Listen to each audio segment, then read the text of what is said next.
Hello and welcome to the third ever episode of The Shelf. I'll be covering the last third of Franz Kafka's Metamorphosis and Other Stories that I started in part 1. I want to preface this episode by saying I perhaps didn't think through the choosing an anthology book as my starting point, and that episodes in the future will more than likely be episodic, with each episode focusing on one novel. I'm aware that I haven't covered all of the short stories covered in the short story collections in this book, such as Meditations and A Country Doctor.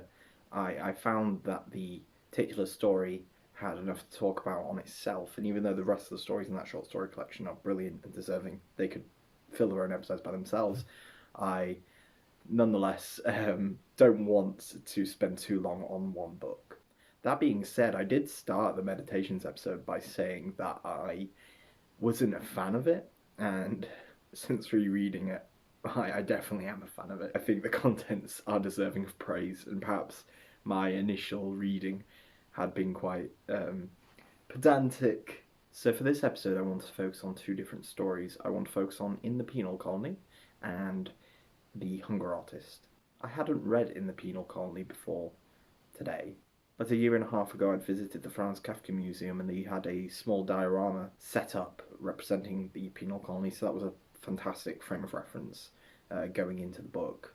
So let's just get into this. In the Penal Colony was written in 1914, it was revised in 1918 and finally published in 1919. So the machine itself is divided into three main apparatus. You have the designer, which is the top third, which could be described as the brain of the device. It houses the mechanisms, the cogs, and the tuning functions required to allow it to function. Beneath that you have the harrower, which is a collection of spikes suspended by a glass bridge that allow you to see through it and therefore witness the torture as it happens. And you have the bed, which is, as it sounds, a line of cotton on top of a base with a small grip that the condemned must put into the mouth to stop them from screaming or making too much noise, and a couple of alleys coming off of the bed which allows the blood and the secretions to flow sanitarily away from the device. The procedure usually lasts about 12 hours. The needles are lowered to the back, and the bed is vibrated in such a way that the needles can accurately write the punishment on the condemned person's back, much like the pen in Order of the Phoenix that Dolores Umbridge uses. At the 2-hour mark, the condemned is provided some slop, and the officer gleefully mentions that he has never witnessed a single man reject the offer. However, by this 6-hour mark, something unusual happens. The gag is removed, as the person usually stops screaming by that point, and a ecstatic bliss usually overcomes their face, like a new stage of enlightenment. By the time the 12th hour rolls around, the condemned dies, and their body is thrusted onto the gutter to join the blood and sweat and whatever else that has been washed away down there. So In the Penal Colony begins with the explorer, the main character, being asked by the commandant to oversee the torture device that's frequently used in this specific penal colony. Throughout the book we are told more about the device's history. It is revealed to us that the previous commandant had created the esoteric design and function of the machine and all of the guidelines along with it to such an unusual degree that no other person can fully understand it except one understudy of his, who is named the officer in the book.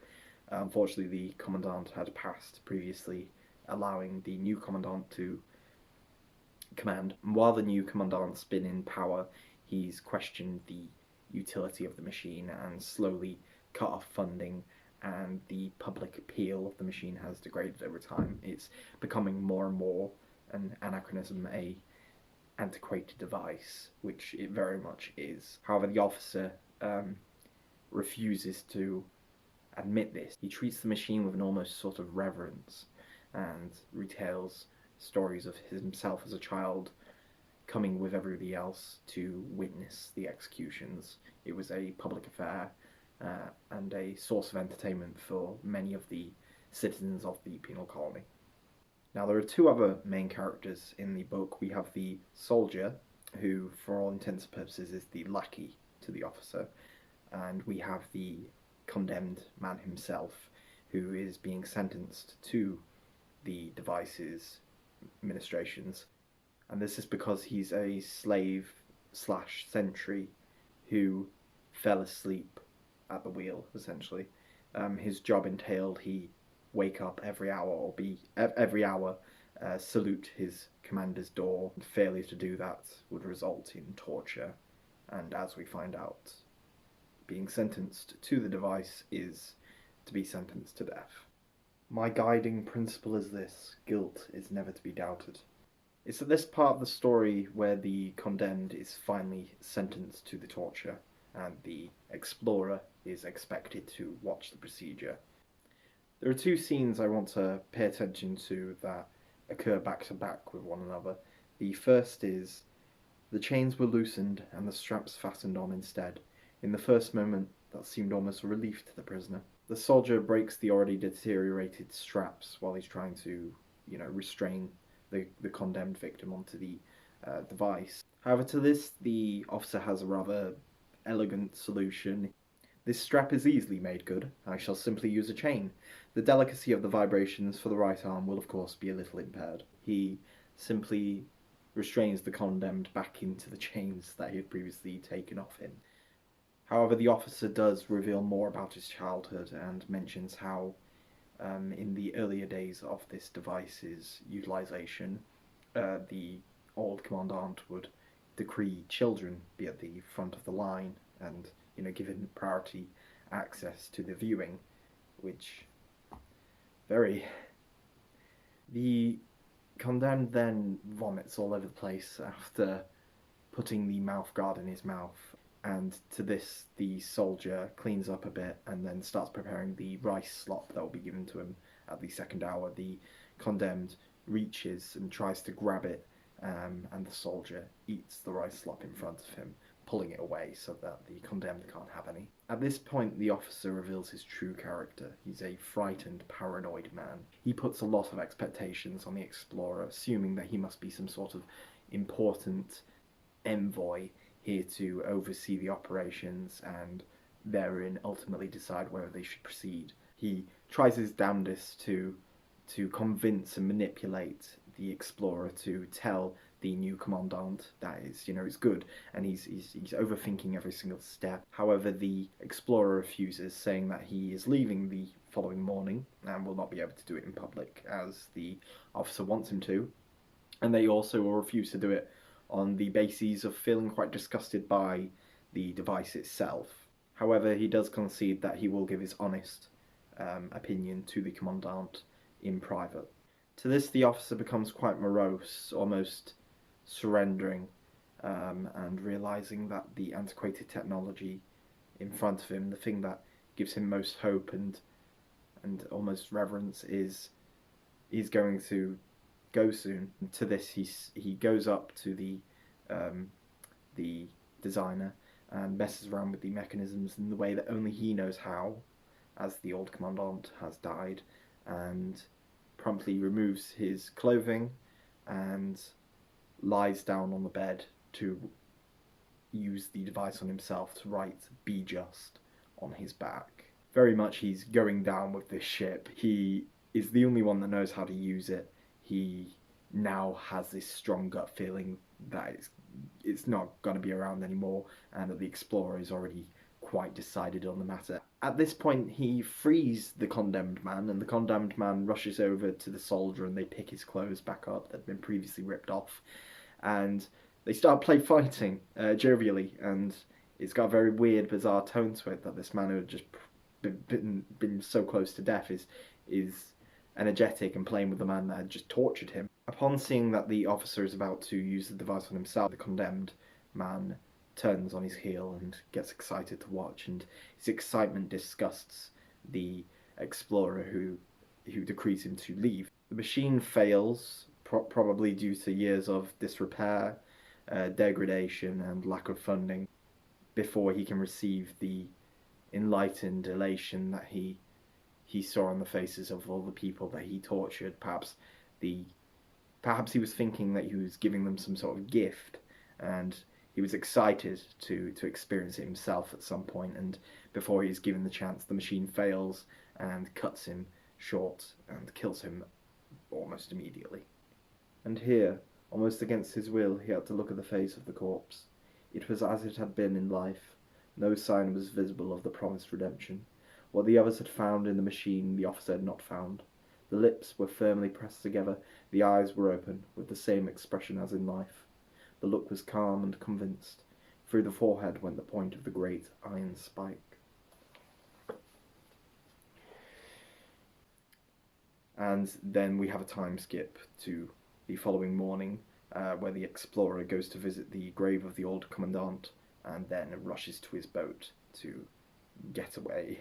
And as he boards his boat, he realizes that the soldier and the condemned man are rushing to follow him, and in a flurry of emotion that we don't see much from the explorer, he tries to get them away and scares them off and tells them not to follow him. So where to start, really? There's an almost The Wicker Man vibe to the whole ordeal, of a man coming in from the enlightened European country to observe the obscure ministrations of a neighbouring country, or in this case colony. By far the most interesting character in the book is the officer. His unwavering love and passion for the machine that he refuses to see anything as anything but glorious and beautiful and wonderful. With an almost sadistic glee, might I add. There isn't some delusional ideal of it setting a man free, although there is an iota of that. It's mostly sadistic. It's almost pure, and I'm hesitant to admit it, but about halfway through the book, that I almost felt a bit of sympathy towards the officer. He was about to lose his job for all intents and purposes, and he had dedicated his whole life to this sole mechanism. And he is the last of his kind. He is the last of this system. If he dies, it dies with him, and we see it die at the end of the book. I also want to add that after the officer dies, his body does go down the gutter, as all bodies do. However, it gets stuck and doesn't fall on the heat properly. And so the three of them, the explorer takes the lead and has to prompt the other two to assist him, but the three of them have to unclog him, essentially, for burial.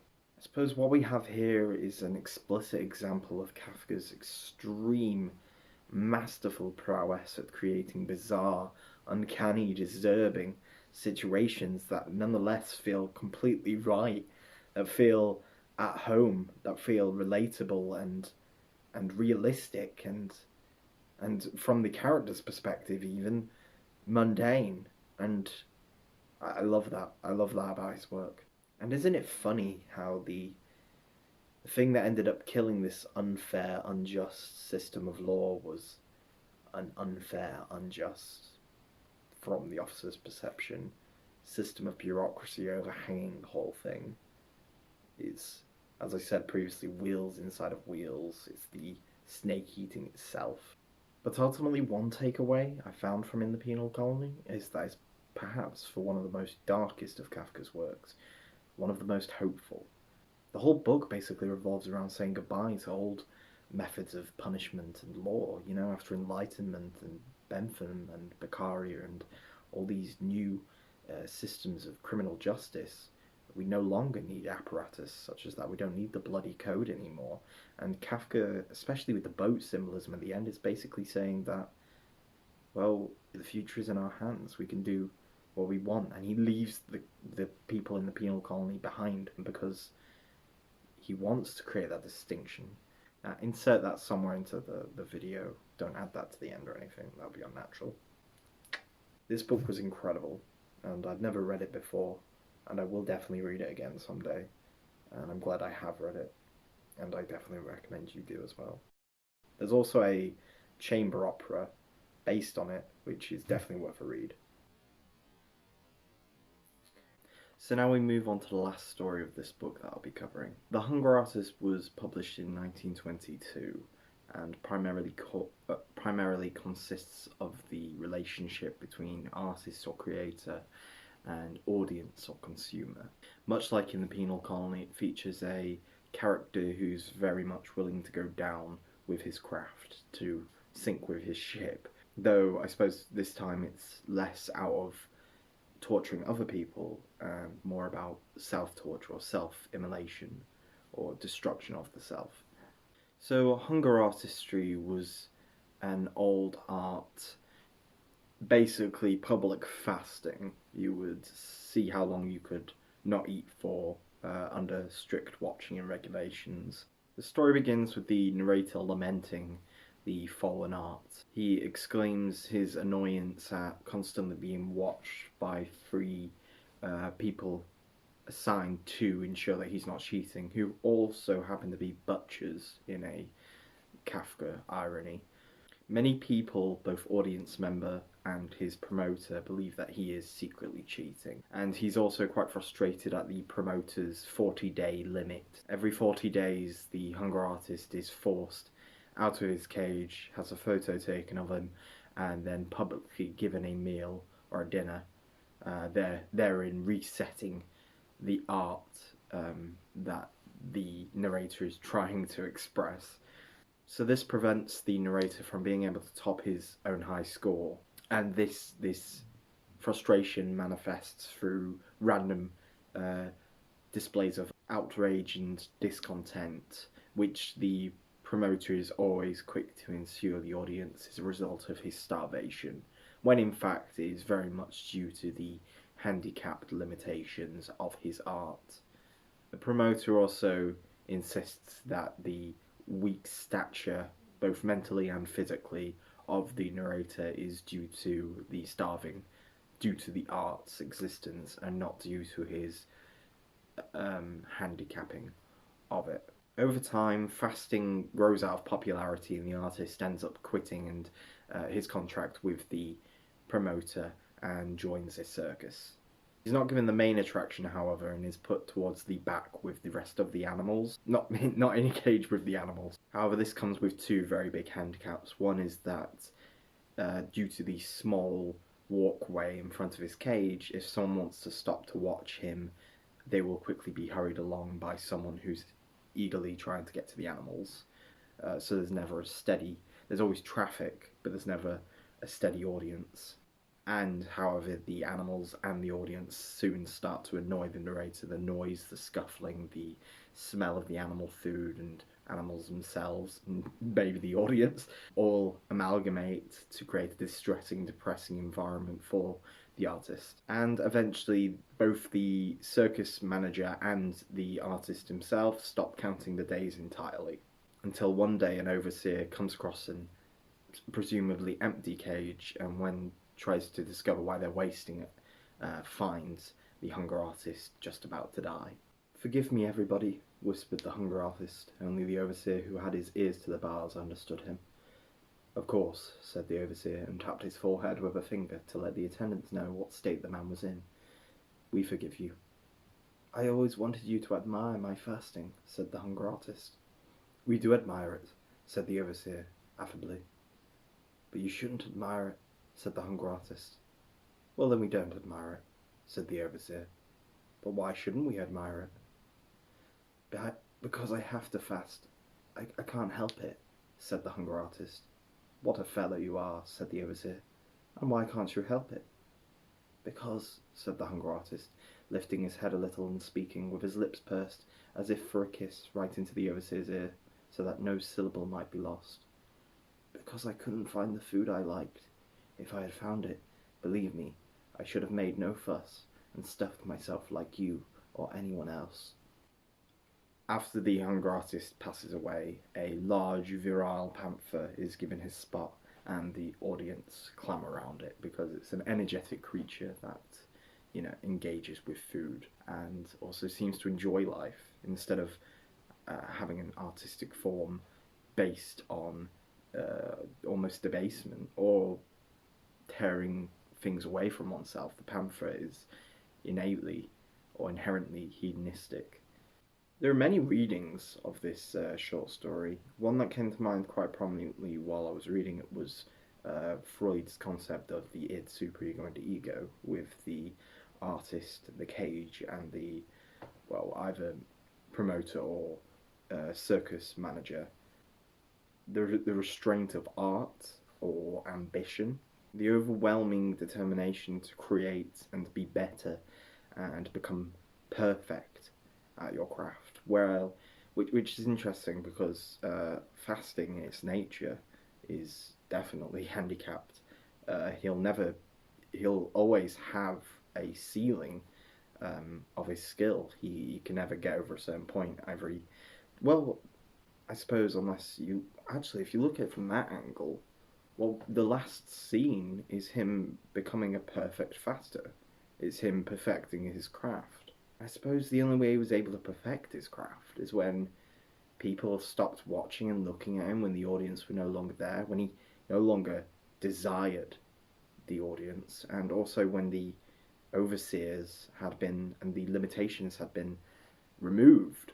Only then is he able to create unwaveringly with all the passion he seems to possess for the craft coming out in full light. It really puts in question what he ends up telling the overseer, that he doesn't, that he's fasting because he's never found the food he likes. That's a lie, isn't it? Because we know he's doing it for the form, for the craft, and because he's good at it, and because perhaps he even enjoys it. As a creator, sometimes you just don't feel recognized. You'll spend like combined months worth of your life flicking away at a guitar string, or writing a book, or doing YouTube videos, or even playing a game, and you want someone to watch you and see you do it, and you want people to understand why this is important. And lastly, I suppose I do want to mention that The Hunger Artist was written in 1922 whilst Kafka was still suffering from tuberculosis, which made it incredibly difficult for the man to eat or keep food down in general.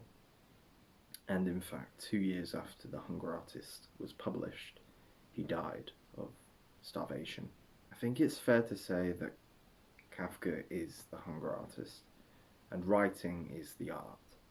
And even when you have people like Max Brod or plenty of literary critics who enjoyed his work and saw him for the unusual abstract genius that he is, he still nonetheless felt misunderstood and like a faulty artist.